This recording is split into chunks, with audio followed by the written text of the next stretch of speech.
necessities, simple bareness. I don't know why people want me to sing that song. I don't remember all the lyrics to it. One thing people keep asking me to explain in video is the definition of polarity. Of course, Aristotle and Plato and Pythagoras talked about the antinomies. The antinomies, of course, is the existential extension of polarity. I like to make a broad sweep from course to fine and fine to course. Course, of course, is in reference to existential matter.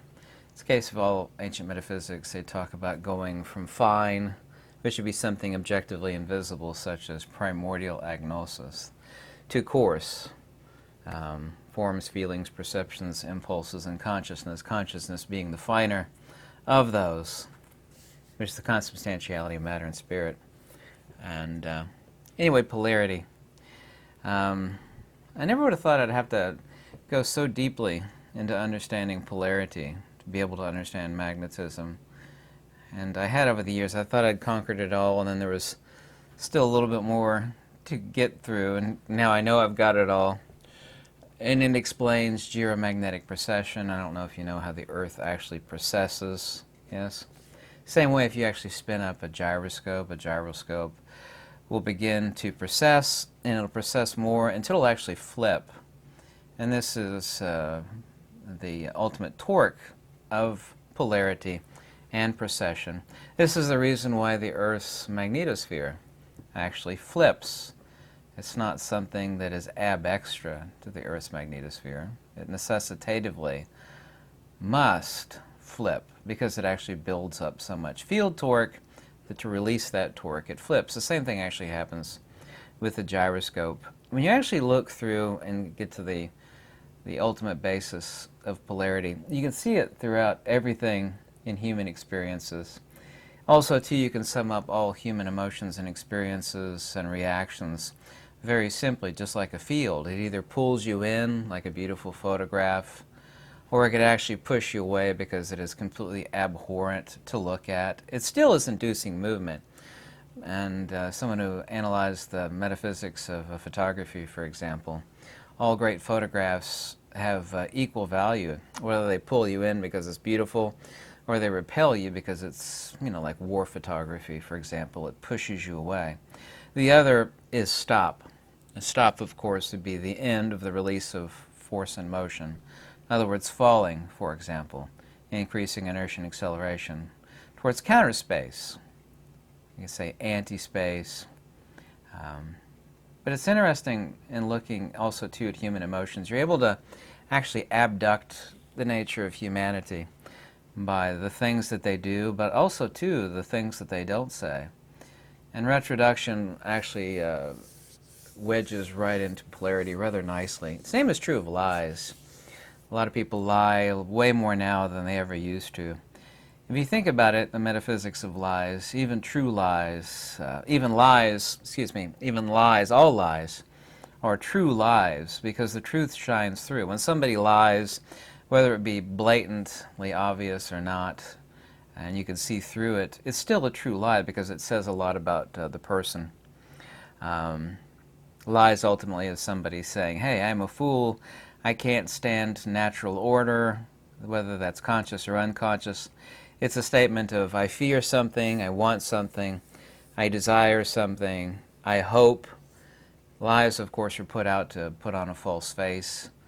People do that whether it be verbal or not. They think everything is fine, even though everything might be absolutely tragic. And this is how humanity actually deals with all the misery and suffering in the world. Someone might have like terminal cancer, and yet they're still buttoning up their suit and going to work and acting like everything's normal because the truth is too terrifying. They lie to themselves. So when you're actually able to see polarity from coarse to fine and back from fine to coarse, everything in nature becomes blatantly obvious, including the horrible, unnerving things, whether it's somebody's lies or their abuse or the things that they do due to ignorance or just conventional evil. Not that evil is conventional, but it is ultimately.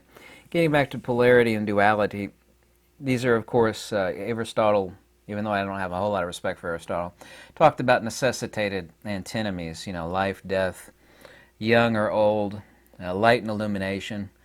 These are not ultimate antinomies in the case of light and illumination. There's principle and attribute. Light and illumination breeds illumination and its resultant byproduct, i.e. shadows. Shadow, of course, is not a thing. It's a privation of light.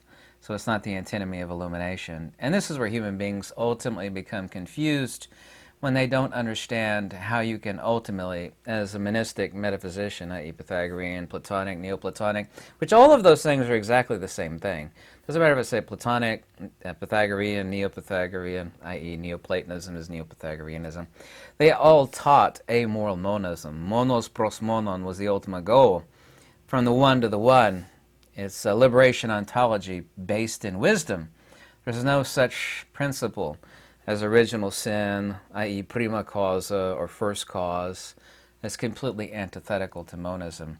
Something nobody ever was taught, whether that be in school. School, of course, is completely useless.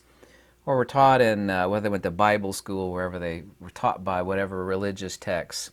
And so there's something completely opposite of the silliness of organized religion, which is secularized metaphysics, and that of nihilism, or atheism, or atomism. Nihilism, atheism, and atomism are exactly the same thing. True atheism, by the way, is called metaphysical atheism. It's not about whether you admit to God or no God. True atheism is metaphysical atheism. Go look that up. It's even a Wikipedia entry. Wikipedia is ultimately pretty evil, highly inaccurate on most things that are of any true importance. It'll tell you metaphysical atheism is what true atheism is, and it is. It's about a denial of a substrate. There's a puppet, but no puppet master. There's no strings.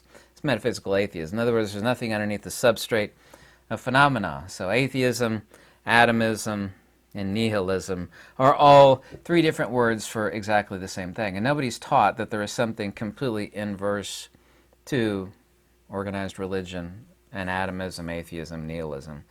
What is opposite of both of those two, equally opposite of both of those, since they're both antinomous to what is in the middle, we could say that's the plane of inertia, we could say that's counter space. What's the opposite of these two different polarities? And they are. We could travel to a distant planet a million galaxies away, and if it were as evolved as humans are, meaning not at all, you would still encounter these two antinomies, atomism, nihilism, and organized religion of one variety or another. What is opposite of both of those, since those are polarities to the truth, is metaphysical monism. Explaining that, of course, takes a while, but there's no original sin or first cause in that. When you actually understand what polarity is and the fact that nature has neither ultimately polarity or duality, only antinomies, which of course exist necessitated by mass and magnitude, but what is antecedent to that? There's the extrinsic principle of the absolute, which necessitates these things. The ancient passage in Pali, very famous passage, at least if you know Pali, ancient Pali, which basically nobody does, is when this is present, that is present. When this is not present, then that is not present. There's no distinction between light and illumination, principle and attribute. Same reason why the first two numbers of the Fibonacci sequence are 1 and 1. They're not like two different ones where there's this one and there's that one.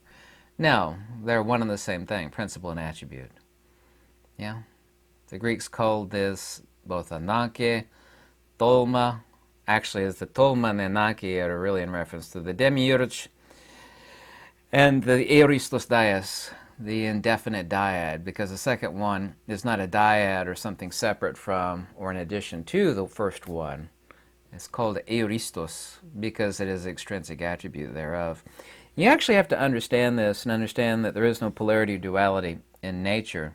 There's only extrinsic attribute and the secondary principle, which is also two attribute in speaking about transcendent principles such as the agathon or the one. Since nature has neither polarity or duality, rather only these antinomies. Polarity in simplex, of course, is nature's force vector, which is divergent from counter space, and curvilinear, necessitatively so, since polarity is not merely two-dimensional. The reason for this is curvilinear. I don't know if you know what curvilinear is. You mean think if you can draw a dot on a piece of paper, two-dimensional, right? Dot on a piece of paper, draw an arrow out from each side. All it has to do is inverse to that dot. You know, we have a North Pole and a South Pole over here, but nature doesn't work that way. The actual lowest pressure mediation for force divergence, and force divergence is due to the loss of energy or inertia of the dielectric or the plane of inertia. Say counter space, say zero point energy. I don't care what you call it. Mother Nature certainly doesn't care what you call it. The lowest pressure mediation. It's certainly not two-dimensional. You can like draw an arrow either side of a dot pointing out. There we go. We got polarity. Over here we got the south side and we got the north side. It doesn't work like that. Lowest pressure mediation is curvilinear. Yeah? Like if you take a piece of wire, draw a dot in the middle, that would be the plane of inertia or counter space or 0 point. You actually have to take each end and bend it as a curvilinear force vector relative to that point, that plane of inertia, that 0 point. This is the lowest pressure mediation, the loss of energy or inertia. This is how Mother Nature works. This is where we actually get precession from. You can see precession in gyroscopes. You can see precession in the Earth. What does it take? How many thousands? What is it? 36,000 years, something like that, for the Earth to do a complete precession? You know, the Earth's axis, of course, is tilted like this, right? There's a reason for that, as are many other planets. It's tilted like that due to geomagnetic precession, the axis, the magnetic axis of Earth's polarity. And then, of course, it also, too, precesses. And after a certain time, torque is built up, and this is the reason why there's magnetic pole flipping. People think it is due to solar induction. However, the Earth's magnetosphere does come from solar induction. But it's not something inside the Earth or from the Sun. Wherever you agree magnetic induction is occurring, i.e. for the Earth's magnetosphere, all magnetic fields precess, and ultimately they must flip. Anyway, the loss of this energy, of course, equals polarity from the dielectric, the three-dimensional force vector that I'm actually talking about, which is curvilinear, which is the lowest pressure mediation, the loss of that energy. Polarity equals precession, and precession equals torque, and friction, and also, too, equals temporal lag. This is the reason why you actually have different results from magnetic exposure to seeds and eggs. Not that I ever would experiment on a living creature like Rawls and Davis did when they experimented on chicken eggs. But the polarity exposure from living things and seed growth, you actually induce a completely different effect, and that is brilliantly not only due to the fact that there's a precessional disparity between the North Pole and the South Pole at a ratio of 1 to 5, but also, too, water, which is the basis of all life, last I checked, is a polar molecule. So you have a polar molecule being affected by a polaric field, i.e. magnetism, and this precessional lag, which causes a temporal disparity between the North and the South Pole, actually interferes with water and how plants grow. I've done so many seed experimentation tests with magnets and seed. It's quite fascinating. They turn out radically different. One turns out fresh and green, smells good, tastes good. The other one turns out mealy, there's more dead seeds, lower germination, they smell bad, they taste bad. You should do that if you want the most simple experiment with alfalfa sprout seeds, which you use about 7 to 8 days to complete the experiment. So, there is no Cartesian value of polarity in a magnet. There's no location and no midpoint. You can actually take a magnet, and if you were able to, since it's ceramic and they're quite brittle, slice it a million times like a piece of bologna. In each little section would, of course, have a North Pole and a South Pole. The polarity is the pressure mediation as against the plane of inertia, the null point between the two, i.e. between the fields which are polarized, which is the three-dimensional force vector without loss of energy or inertia, because a magnet is a point source energy object. It is not quantitative, it is qualitative. A magnet does not have poles. Now, if you say that superficially to someone that hasn't got a clue, which basically involves everybody, they think you're crazy. Sure, a magnet has poles. Right here, we put it underneath the magnetic viewing film, you can see a North Pole and a South Pole. It's like, well, if it's a North Pole here and a South Pole located here, you should be able to slice it in half and have a North Pole here and a South Pole. It doesn't work that way. Not my opinion. I mean, that's just a demonstrable fact. If there's no North Pole located there, no South Pole located there, then what does that tell you about the field pressure? It is point source incommensurable. It is not quantitative, rather qualitative. And the polarity is the three-dimensional curvilinear three-dimensional force vector of the loss of energy or inertia from the dielectric, from the plane of inertia. If you take a magnet and cut it in half, usually people break it since they're ceramic. You can't really cut them in half unless you use a special saw because they're ceramic. Each half will then have a North Pole and a South Pole. So there was never a North Pole located there. There's never a South Pole located there because now the South Pole is in the middle of where the plane of inertia was. And then on the South Pole, the North Pole is located at the plane of inertia. So each new section has a North Pole and a South Pole. This is the incommensurable or holographic nature. I don't know if you know about a holographic positive. Most people have never had their hands on a holographic positive, which in this case would be like a negative on a piece of film. You make a picture from a negative, right? That back in the days of film, you know, there's the hologram. But if you actually take a holographic positive analogous to a film negative, each little section contains the holos, or the image of the whole. In other words, you could take the corner down here, you say have a hologram of an apple. You know, and it's a holographic positive. In other words, the original before the print is actually made. In other words, the true hologram. You take that out there, you shine a laser light through it, you can see the entire original apple. Down here in the corner of what would be analogous to the negative of the hologram, and reproject the entire image, because within the minutest part contains the whole. And this is one of the fundamental principles of point source incommensurability. This is how a black hole works, this is how a magnet works, this is how a laser works. Everything important in the universe and every major invention that we praise is due to point source field incommensurability and the technology that is used thereof. But there is no polarity in nature, that which human beings call polarity. It's polarized, there's a North Pole there and a South Pole there, it's a magnetic polarity. It's not polarity.